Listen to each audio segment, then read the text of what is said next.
Good morning, good afternoon, good evening, wherever you are in the world. It's Jose here again, welcoming you to a very special episode of Amazing Worlds, where today I'm going to be doing a mystery book review to say thank you to all of you, my subscribers, for reaching 50. I said I would do something a little bit different when we got to 50, and I want to say thank you ever so much. Everyone that has subscribed, everyone that has ever commented, everyone that has ever criticized me, everyone that has ever expressed a contrarian opinion to mine, thank you for participating and for making this such an enjoyable experience. Sorry. I wanted my wife, Sarah, to be part of this review, and she said yes, but in that way that women have of saying yes, that actually means see how I feel like it. But anyway, here is to you. Thank you ever so much. It's been great. I'm enjoying it. Once again, just thank you very much. Let's see if we can make it to 100. That was nice. So you're all wondering, you're all anxious to hear what is it that I am going to be reviewing today. Well, wouldn't you know? I have certainly gone out of my way. I have certainly gone out of my usual taste, my usual reading tropes, topics, genres, and I picked up Beast Behaving Badly by Shelley Lauriston. You can't go wrong with a bit of man nipple on the cover, can you? You can never go wrong. You know what kind of ride you are in for with man nipples on the cover. So, I've actually read this. I've taken a break in my schedule just to do my special 50 subscribers review. Now, I'm going to be honest here. I could do a poo-poo review, cropping all over this and making fun of it and all that stuff. But I thought about it, and I don't want to be, I'm going to try not to be that kind of person. It's really easy to pour scorn, to mock, to destroy things, than it is to actually build them up and be positive. So I am going to do as honest a review as I can about this book, because that's what this channel is all about. So, Shelley Lauriston, American author, originally from New York, now lives in LA, and writes these paranormal romance novels. That's what it says here on the site, paranormal romance. So I suspect that this book is part of a series. I actually went into her website to have a dig, investigate. Apparently there's a series, it's called The Pride series. Must be like a Pride of Lions type thing, and includes such alluring titles as Bear Meets Girl, Howl for It, the what she's howling for, The Main Squeeze, as in main the Main Attraction, must be a sequel. It must have been good the first time, right? The Beasting Him, Big Bad Beast, so he was big. When He Was Bad, I bet she liked it when he was bad. Everlasting Bad Boys, and then Belong to the Night. So, apparently, this is part of a series. Feels very much like a standalone, although I did get the feel when I was reading it that some secondary, tertiary characters seem to have their own books in the Pride series by Shelley Lauriston. So, it's a bit of a strange world. It took me a while to wrap my head around because I didn't quite fully understand where it is. But apparently, it's very much set in the real world. There's lots of references to pop culture and stuff like that. But we have normal humans, and then we have what I gather to be were people. There are werewolves, there are werebears, there are werehyenas, there are werefoxes, there are were animals out there. Okay? And then we have hybrids, which are were people, but they are half bear, half lion. Weird mating thing going on there. And there are hybrid wolf dogs. You can sort of wrap your head around that, but the whole lion and bear thing, it doesn't work. Anyway, so we have our beast, the man with the nipples in the cover, is this Bo Novikov. Bo Novikov is a nice hockey player that makes millions, and he's like a real beast out in the rink, no pun intended. He's this sort of really OCD character, properly OCD, can live his life without a schedule, without lists and stuff like that. Who is this super amazing ice hockey player, wins every match all by himself, scores all the goals by himself. Whichever team he's ever been in, they've won the league or whatever you call it over there in the US. He's this much, and then he sees our heroine, Blaine Thorpe, who is a hybrid. She's a half dog, half wolf, and he's like the half bear, half lion thing. And he sees her once, and that's it. He's like, oh, I gotta have that piece of. There's a lot of reference to her ass. I gotta have that, And she's like a roller derby girl who is this really DP, really dipsy sort of girl out there. And anyway, somehow he ends up helping her train to win the roller derby because she's too nice. She's too nice, and she's not mean enough to be a roller derby girl. But anyway, they sort of become friends, and she's trying to get him to be less OCD because typically, as it happens in real life, a girl falls in love with a man just for the way he is and then sets out to change him. That's just inevitable. That's just life, right? Now there's a subplot where apparently the full humans are capturing the hybrids and they sort of torture them, whatever, to get them into fights, to do fight, like real fight to the death type thing for sport. So the hockey team owner is also a player, but he's also works in a secret service type thing. They're trying to find these human people that are torturing these half-breeds, whatever, hybrids. And then what happens? So one of Blaine's friends is using her as bait to try to capture these humans. Eventually these humans capture Blaine, but don't worry, because literally within the same paragraph that she's captured, Bo appears. He rips the van open where they've captured her, kills everyone. He's immune to all the tranquilizer darts and everything that will put an elephant to sleep. He's the man with the nipples, and he rescues her and decides that the best thing to do is to escape to where he comes from. He hasn't been there for 10 years. He doesn't talk to his family, but he decides that's the place to go to stay safe. In Ursus County, Maine, which I did a bit of Googling. Apparently it's a fictional place. Ursus County. How creative. Ursus in Latin means bear. And would you guess, in Ursus County, everyone that lives there is a werebear. Really, you can see the creative juices flowing there. Anyway, so they go there. And apparently, this is part of the world that, the werebears, they hate the werewolves or the hybrid wolf. They hate them, like cannot see them. But everyone loves Blaine. Blaine, all she has to do is say good morning, and everyone loves her. And all of a sudden, she becomes literally within 2 pages. Everyone in town knows her. Everyone is doing things for her. Everyone is really taken by her. She's lovely. This person that everyone loves. Right.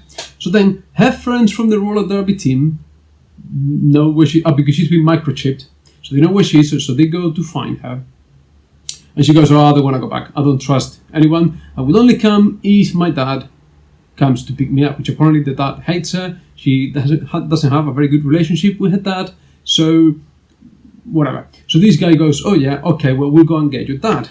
So they find the dad, and the dad goes, fuck off, I'm not gonna do it. I will only do it if you do this, that, the other, or I will blow everything up. Because apparently the dad was an ex-Vietnam explosives expert, whatever, right? So you got this guy, all right, this owner of the hockey team, whatever, who is in some sort of secret service group thing, trying to hunt the humans. He goes to see Blaine's dad, who is like a hippy-dippy motorcycle guy. The hippy-dippy motorcycle guy tells him to fuck off, I'm not going to do it unless you do X, Y, Z. And the guy goes, oh, yeah, okay, well, we'll do that then. Right, so they do, and then eventually her dad goes to pick her up, and like he really likes her boyfriend, the nipple man, and everything is fine. But while she's in town in Ursus County, Maine, the bear land, so as Blaine is walking around and running around, she discovers all these stray dogs. There's like a lot of stray dogs. No one knows where they come from. Nobody knows. But they'll come to her. But no one's noticed, because the were bears, they just kill the dogs, like outside. So Blaine, as she's running around, she goes, ooh, there is like a little hut there, like a little, shack type place there. What was that? And everyone goes, oh no, that's been there forever. It's abandoned, nothing happened. Turns out that the place where the humans capture the hybrids to turn is that little shack there, right? So exactly in the middle. So if you're a full human, right, and the bears don't like you, or the were animals, where people don't like you, where do you go to hide to train the hybrids to fight to the death? Right in the middle of Bear County, in this abandoned shack that everyone knows about, but no one seems to know what's going on there. No one is putting two and two together, and no one's making connections until Blaine arrives. Okay, and then at the end they go and they rescue the hybrids, and then Bo goes to win the ice hockey league again, and after being with Bo, Blaine has become this really mean roller derby girl, and she wins the roller derby, and that's it. That's the story.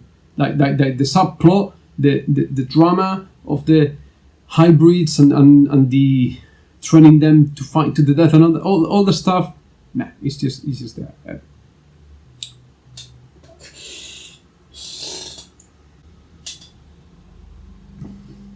And you're all wondering now. Well, what about, right? Because if you read this kind of book, it's for the. I had given up. I thought I had the wrong type of book. I thought it's quickie chat. I thought I had the wrong type of book, because about 200 pages in, about halfway through, there still hadn't been any. So, but there's two scenes, and I don't know what's more fantastical. The were-bear, lion bears hybrids, or the sex scene. The nipple man is incredible, right? He's incredible. Before he parks the car in her garage, you know where I'm going with this, not the best metaphor I could have come up with. Before he parks the car, she's already gone 3 times, right? Like before he's like, 3 times she's like, oh. And then the guy proceeds to go through half a pack of condoms. They find when they go to Ursus County, they are staying in his uncle's house. They find a half pack of condoms and they just go through it in one session, bam, bam, bam, bam, like that, half a pack. I don't know. It doesn't say how many in the pack. But, the guy, it's a real animal. Again, no pun intended. Half a pack in one go, one after the other. Jesus, you must have been dehydrated or something. I don't know. But like, doesn't do it for me.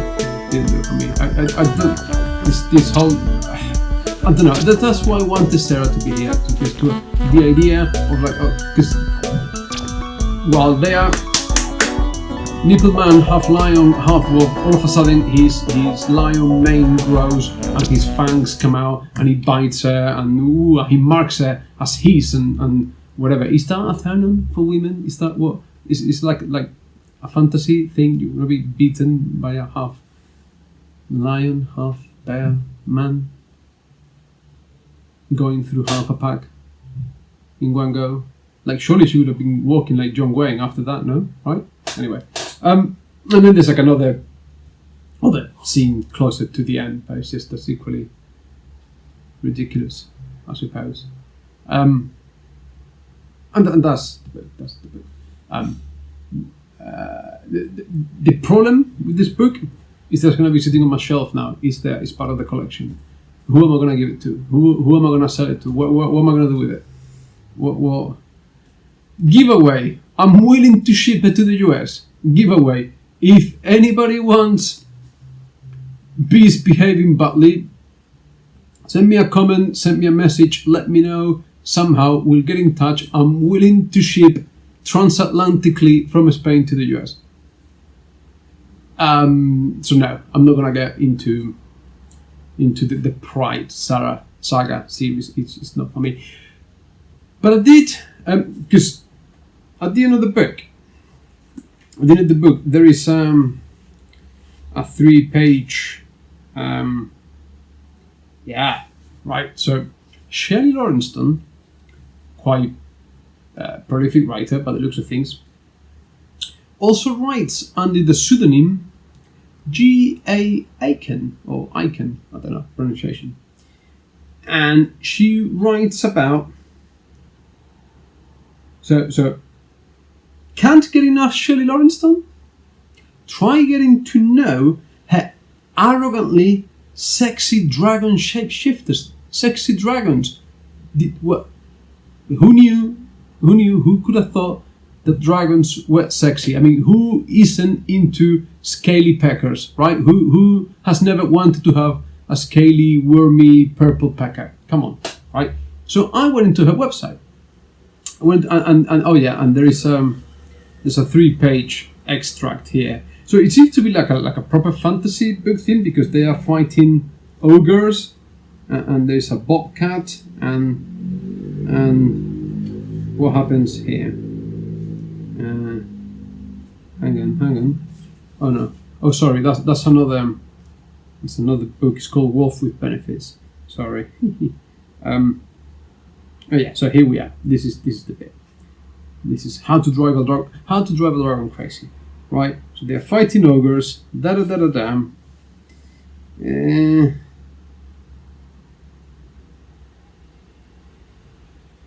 Right. So they're just fighting ogres, okay, literally, and then without even looking at him again, Izzy walked off, leaving him lying there. This is after the fight with the ogres. I don't know why you look so shocked, a voice said from beside him, and he looked up into the face of his cousin Branwen. What did you expect from her? To drop to her knees and suck your cock right here? Well, ... He had crossed his mind. So after fighting ogres and sexy dragons, really? Okay. So, and then on Shelley Lawrenston's website, there's like a Q&A, frequently asked questions thing that, she tries to engage with her readers, but the default answers for anything people ask is no. No. Whatever, anything you wanna... No. The answer is no.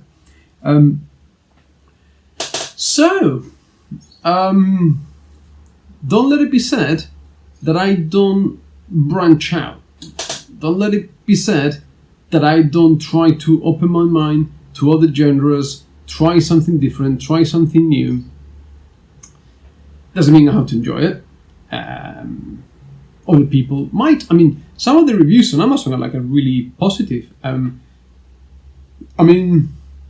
The world is interesting, all this world of werewolves and werebears and all the stuff. I think it's an interesting premise. On a more serious note, character development is poor.